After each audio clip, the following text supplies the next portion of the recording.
시청자 여러분 안녕하십니까? 5월 KNUBS 뉴스데스크를 시작하겠습니다.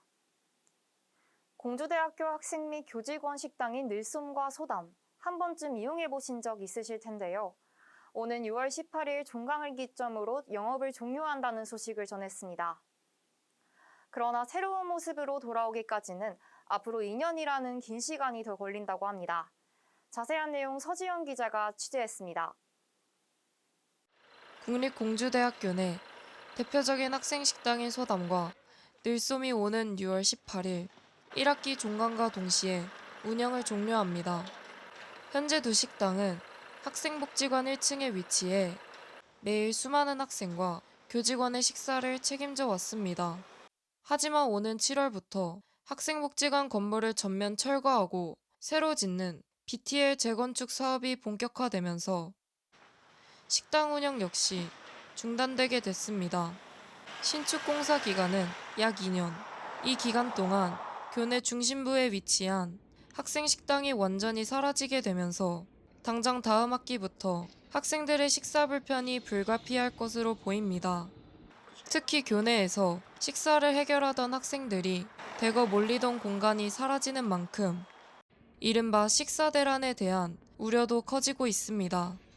이에 대해 학교 측은 대체 방안을 마련했다고 밝혔습니다. 핵심 대책은 기존의 기숙사생 위주로 제한적으로 운영되던 은행사와 블루마우스 식당을 전면 개방하는 것입니다. 2학기부터는 일반 학생과 교직원도 이용할 수 있도록 식수 인원을 대폭 확대하겠다는 방침입니다. 하지만 이용 대상이 갑자기 늘어나는 만큼 혼잡 문제에 대한 우려는 여전히 남아 있습니다. 학교 측은 여름방학 동안 추가 협의와 시뮬레이션을 거쳐 식권 구입 방식과 출입 절차 등 세부 운영 방안을 마련해 2학기 개강 전 공지하겠다고 밝혔습니다.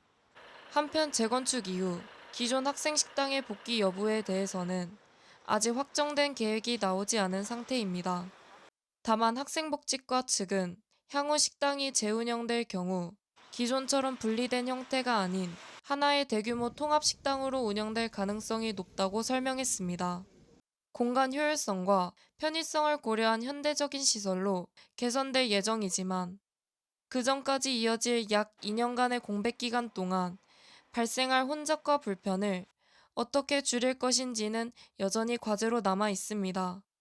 당장 다음 달 종강과 함께 시작될 학내 식사 환경의 큰 변화, 학생들의 불편을 최소화하기 위한 학교 측의 실질적인 대책 마련이 요구되고 있습니다. KNUBS 서지영입니다. 다음 소식입니다.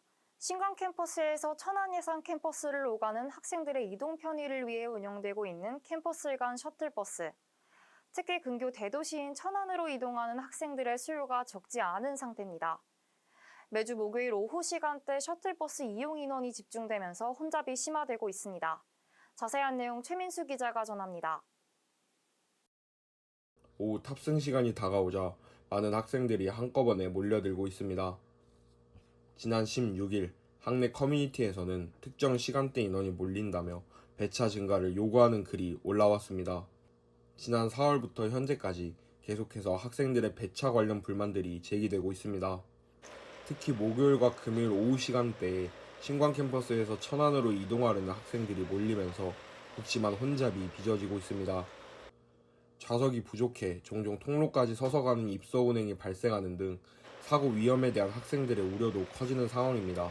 월요일이나 화요일에는 항상 한 두세 명에서 다여섯 명 정도는 입석으로 이동하는 모습을 보고 있습니다.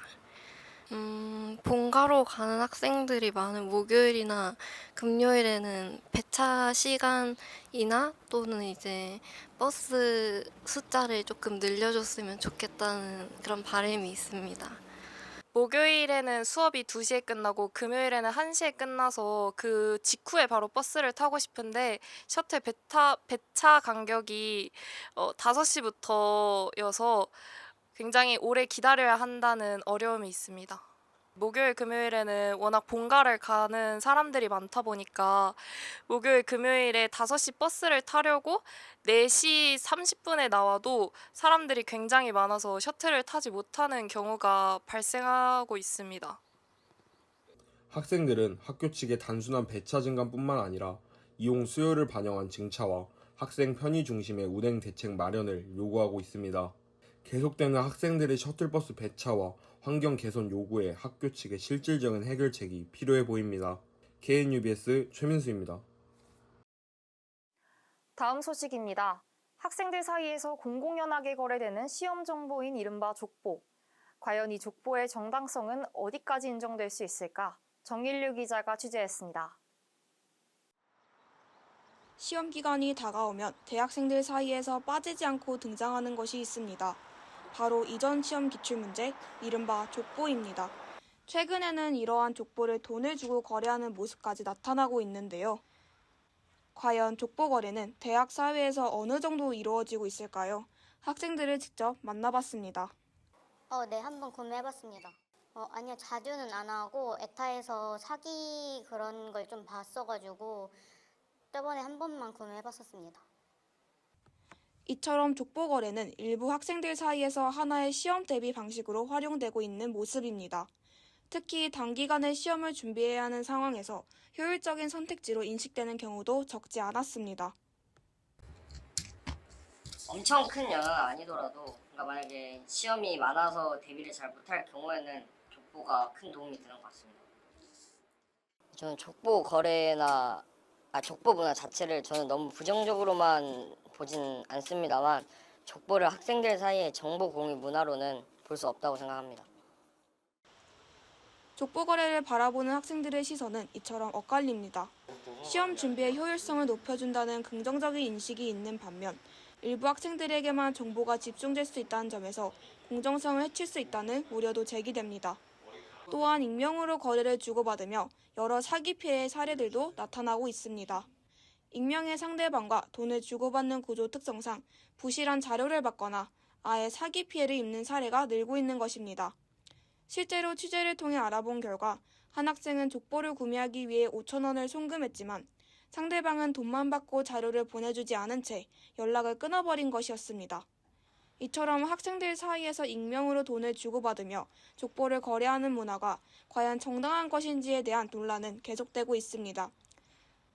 순환 학습자료 공유를 넘어 금전거래로 이어지면서 정보의 불평등과 공정성 문제까지 함께 제기되고 있습니다. KNUBS 정일류입니다. 다음 소식입니다. 지난 5월 20일부터 22일까지 3일간 국립공주대학교와 충남대학교 통합대학 교명 후보군 선호도 조사가 실시됐습니다. 비전 거버넌스 분과위원회에서 선정한 교명 후보군 5개 중 1인 2개씩 국립공주대학교 구성원이 선택하는 방식이었습니다. 다음 소식입니다.